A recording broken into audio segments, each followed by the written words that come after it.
Hey, Michael Manatskainen here, co-creator of the Creative Real Estate Investing Calculator Pro version. So I am going to live underwrite a straight Subto deal. This is a deal that was brought to me by a wholesaler, so he had a lot of the terms. And if the deal doesn't pencil, we can try to see what terms could make this deal potentially work. With a straight Subto deal, it's a little challenging because there's an existing loan in place. You can't really change that. All you can really change is if there was a seller finance component, cash being paid to the seller, the agent, the wholesaler. Really, you can only really change your entry costs. So let's go through it. So as always, the first step is to make a copy. We'll say wholesaler demo, and then we will start underwriting as soon as it opens up. Okay, so we are going to just quickly take a look at the property. What we're not going to do is worry about ARV or after repair value right now. We're just going to underwrite to see if this is a good deal to buy as a buy and hold rental. Right off the bat, it looks like a beautiful property. So what I like to do is I take the address, I enter it in here. So you want to do it in there so it doesn't, oh, whoops. Oh, that guy copied that. So let's try that again. And you want to double click and then just enter it in here so it doesn't change the formatting. So Command V. And then what I really like to do is I take the Zillow listing and I hyperlink it here. However, it's really good to include it in here as well because this is what will get put into your automated email when you send it out after if you choose to. So it's a 3-bed, 3-bath. We saw it was 1980 square feet. And actually, since this is an on-market property, as you can see, it's an on-market deal that was locked up. It's 111 days on Zillow. And we can see the price history. So this is 111 days. And the price history, originally, it was listed at $332,900. And it's up to $329,000, or it's down to $329,000. I was going to say. And I can tell you why that is. So 332,900, and what did I say? 32,900. These numbers are a little confusing. So I can tell you why, right? They probably purchased this property on a VA loan or FHA loan for $285,000, put very little money down as a down payment. So their loan is at least this much, if not even higher, or pretty close to this amount. So once they make the sale on this property, they're going to pay closing costs, agent commissions, all these things that they have to account for minus this purchase price. And that's not going to leave them a lot of money to actually make any money because they just bought it not too long ago at a price so close to what they're selling it for. So I would say this price is probably not even accurate. It's not even worth this amount. They think it's worth this amount because they reverse engineered to get to this price. So basically they will sell it and they will not come out of pocket any money to sell the property because I'm assuming if it's $10,000, $20,000 less, they're going to have to come out of pocket for this one. And I don't have my login set up. Let me pause this real fast and log myself in. Okay, so we are now logged into PropStream. This is not the end-all be-all of tools to tell you about the mortgage info, but at least it'll give us a better idea. So we're going to go to details, mortgage and transaction history. So yep, VA loan as expected. Their loan amount was $292, 3.69%. Oh, it was adjustable. That doesn't seem right. Usually VA loans are not adjustable. So maybe we need to figure out what happened there. That's where a mortgage statement's really valuable. But we get a lot of the info we're going to need to reverse engineer what the actual property loan terms look like. And I'll show you what that looks like. So this is why it's so important, right? Underwriting is not just about plugging numbers into a calculator. It's about being able to validate your info and really understand what makes sense even before you take ownership of while you're doing the underwriting process. So now that we've got this information, 292, 475, it estimates around 282 now. Does that jive with what I was told? Yep, it says 283, so we're really close to that same amount on my notes. So let's see. Okay, so what we're going to do is just to give you a rough example. If they bought it for what was it? So their loan amount, they bought it for, or their existing loan amount is 283,865 is what I'm being told. It's being sold for 329. Once you take away roughly 6 to 10% of that, depending on how much of the closing costs, agent commissions they cover, we will we'll see what they would be left with. So let's just say 6%. So this value times 94, right? Because we're removing 6% of it. So this says they'll basically keep around $25,000. Maybe that is what they're looking for or is not, but this shows why they're willing to consider, or they're willing to sell it creatively. Maybe this isn't the return they're looking for.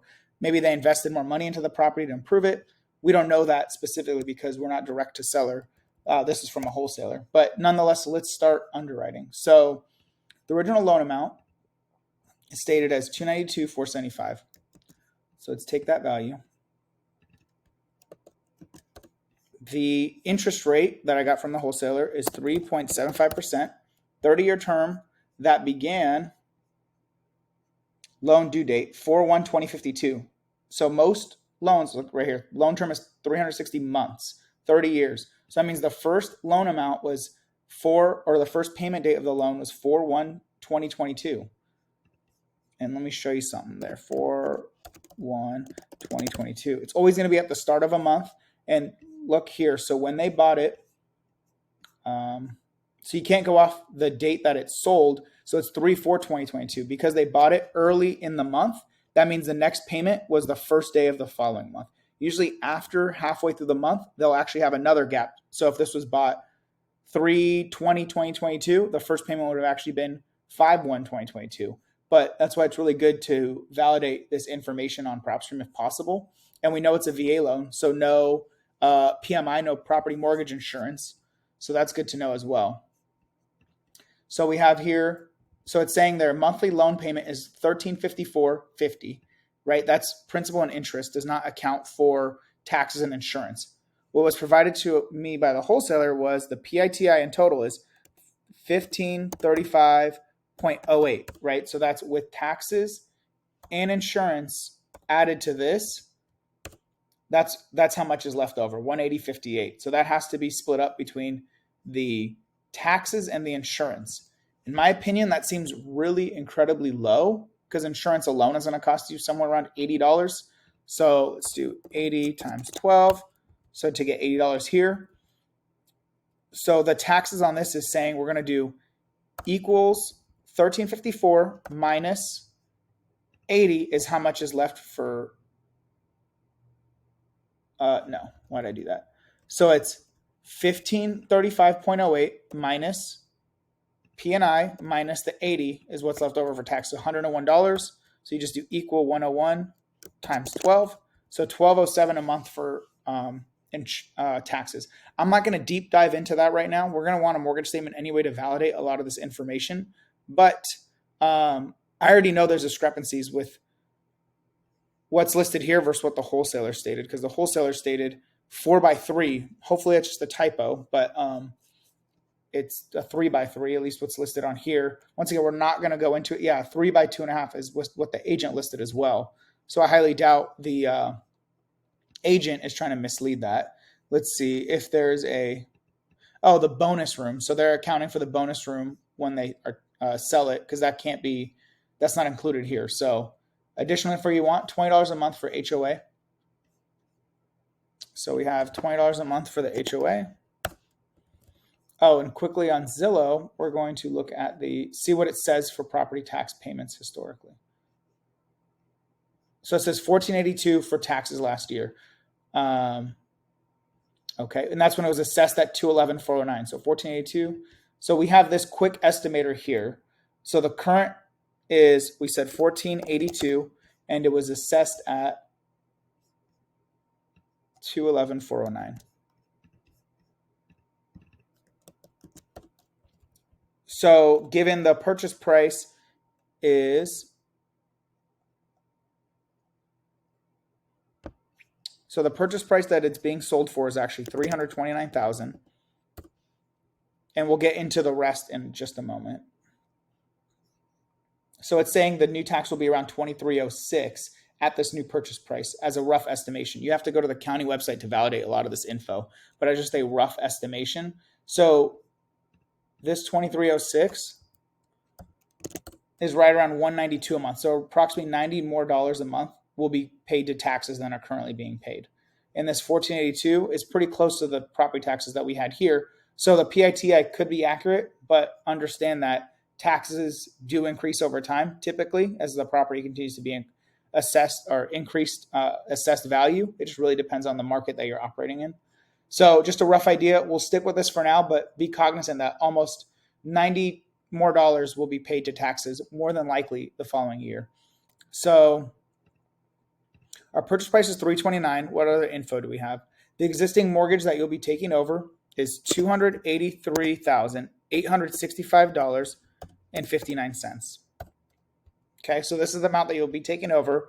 And theoretically, the first payment date, this one's supposed to close in January. So 2/1/2024 would be the first payment date for that loan. I'm assuming the seller is going to cover the January payment, but that's something you need to look at in the contract.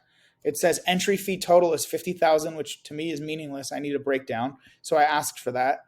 Closing costs are paid by the buyer, and it's included in the entry fee. At closing, seller will receive $20,000. So here we can put $20,000. That's cash to the seller.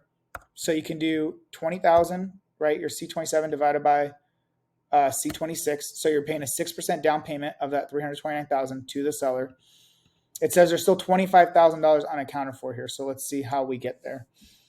All listing agent commission to be paid by the buyer. So there's a 5% agent commission here that will be paid by the buyer. So 5% of the purchase price. All closing costs to be paid by the buyer. The underlying mortgage has no balloon and can remain in place throughout the remainder of the mortgage. So that's really good. There's no balloon on that great 3% VA loan. And seller will credit approximately $24,000 to closing. So that actually makes a lot of sense here. In that instance, it's basically this $25,000 that you're supposed to pay is basically going to be neutralized and set at zero. So they're going to cover that. So you're not responsible for the remainder of that equity, actually. So you can set that to zero. So we have our principal and interest, taxes, insurance, HOA, assuming it's operating as a long-term rental. All you need to account for is your property management, vacancy, maintenance, and CapEx, because you're not going to be responsible for any of this. So $1,555 a month in expenses, plus an additional $265 for property management and $477 for reserves. So what's that for your expenses a month? It's at $2,297 a month, at roughly at minimum, right, with reserves. So we'll see what this property can rent for now because we haven't accounted for that. This is why straight sub-2 deals are significantly easier, because all you're doing is going off the terms of the loan and the cash you're paying the seller and your entry costs. So let's see what else comprises this $50,000, because we know there's $20,000 to the seller, $16,450 to the agent. Let's see what other information we have in regards to entry costs. Okay, here we go. So that's why you need the breakdown to really understand what's that $50,000. We can just change the $50,000. We don't know what is and is not accounted for at this point. So move my little head over.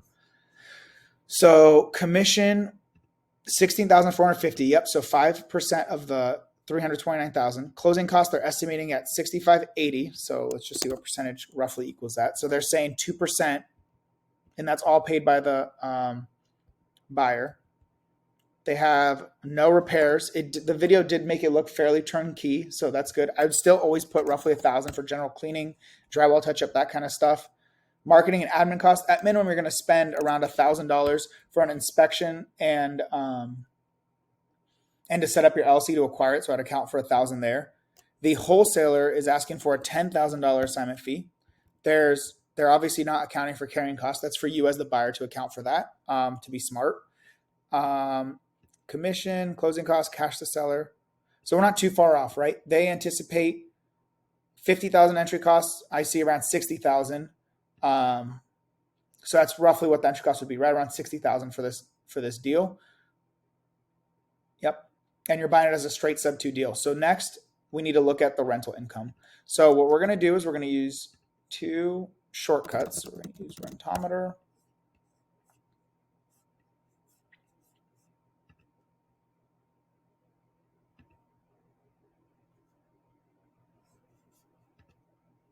Oh, I'm gonna have to sign in, so I'm gonna pause.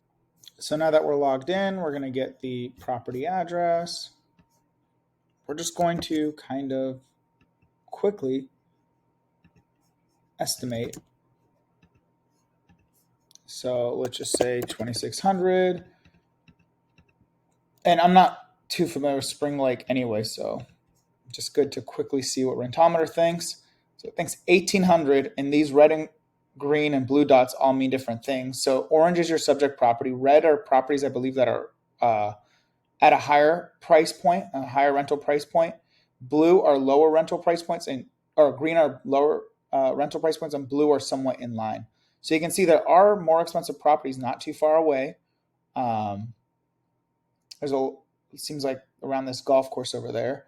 Let's see what it would be at a 4 bedroom. I don't think it would be okay. So 2250.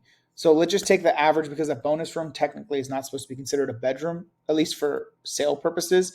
But for rental, you can probably get away with it if it looks like an actual bedroom and you put someplace like a closet in there. So 2250.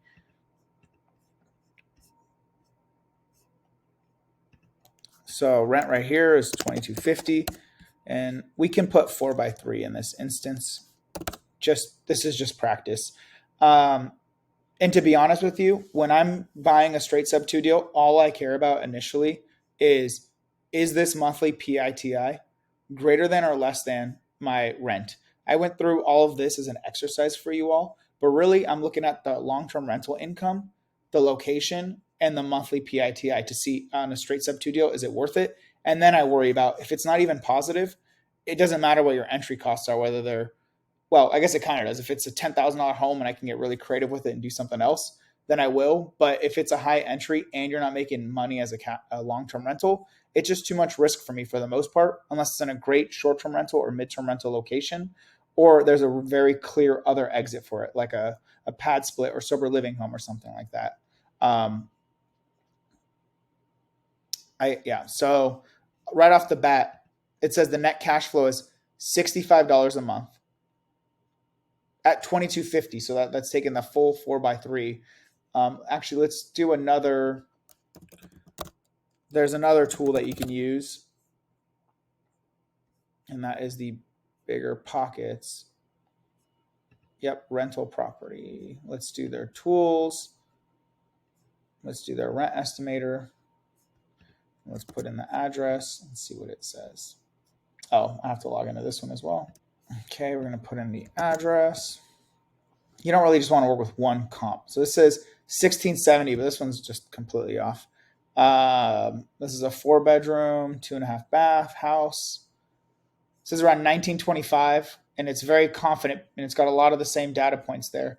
Let's see what the closest ones are going for. So 1800, 3x2, newer property, 4x3, 2095, 2250 for this 3x3 has 2,500 square feet. This one's 1980.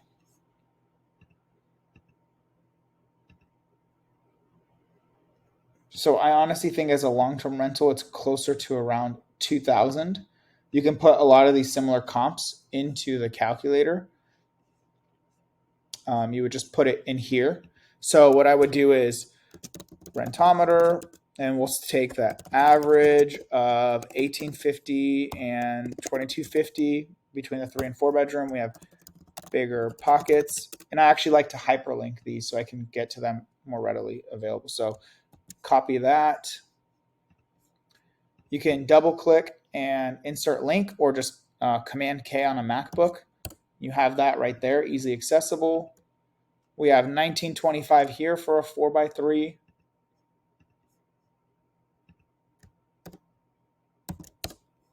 So it's 1925 here. You could do your additional due diligence. I'm not going to go into that right now, but whoops, I just erased that out. You can do your own due diligence to find more rental comps on Zillow, Redfin, whatever. But we're not going to get into that right now. So let's just say the rent is actually this 1988, the average of these two rental comps. So immediately as a long-term rental, it's going to be negative.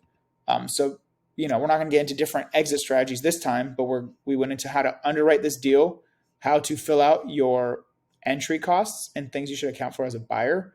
One thing we could look at, when was this property built? So this is a brand new house. So honestly, I would personally reduce my CapEx and maintenance to 5% because all the major ticket items have been done.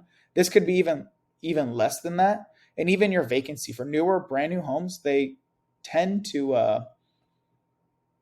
rent out faster if it's in great condition. And looking at this property, looking at the photos, it's a beautiful property. One thing you'd want to do is validate the HOA to make sure that you can do other rental strategies outside of just long-term rental. This might be the bonus room. So there's no formal closet, but it's big enough for... I don't know why these photos are so grainy. Wow, Niner fans in North Carolina. Look at that. Well, obviously military, yeah, so they travel. Decent sized lot. That's nice. Looks like a whole new community in general. This gives you a really good idea of the layout. Bedroom, primary bedroom. Where's that bonus room? I don't actually... Oh, the family room. Yeah, that could be a huge bedroom because they already have a living room and a dining room. So this could almost be 2 bedrooms. So nonetheless, we went through it. There's really not a lot for you to do here because the only thing impacting your expenses are your principal and interest loan, your HOA, and then your reserves. We did reduce the reserves a little bit. This is fairly cash flow neutral. So if we could get something where the seller is taking significantly less down payment, the agent's taking significantly less, and the wholesaler is taking significantly less. So let's say we reduce this approximately $10,000. So the purchase price would go from $329, let's say $319, $10,000 down payment. Agent would get, we don't need an agent, so they would only get 2.5%, and the wholesaler would take $5,000. A $36,000 entry, even if it's not cash flow positive, this would be something that falls within my buy box. This would be something that I would be willing to buy because of all the other benefits of owning real estate. Just for example, if we change the equity ownership here to 100% and 100%, even though you'd be losing $300 a month in cash flow, for that $36,000 investment, you get $5,760 in principal pay down, interest pay down. Remember, it's not even pay down. This is tax deductible. So you can use that interest and reduce your taxes.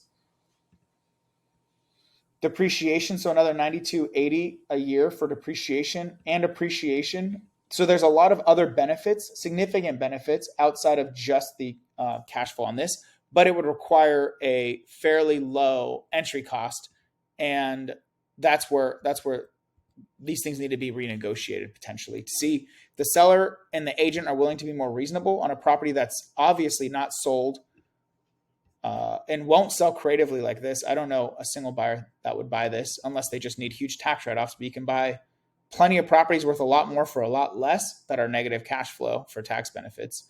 So, it's been sitting at this price for a long time, and that's not going to change. So 111 days, that's not going to change anytime soon. So, all right, well, that's how you underwrite a straight Subto deal and how you get the rental comps. Once again, if I was just doing a quick analysis, I would look at the rental estimate versus the PITI on a straight Subto deal and see, does that, first of all, even make sense before you go any further? Because everything else kind of doesn't matter if you're losing several $100s a month on a property as a long-term rental when that's the only exit for it. All right, so thank you. Once again, I'm Michael Manatskani, and I hope you enjoyed this straight Subto deal underwriting session.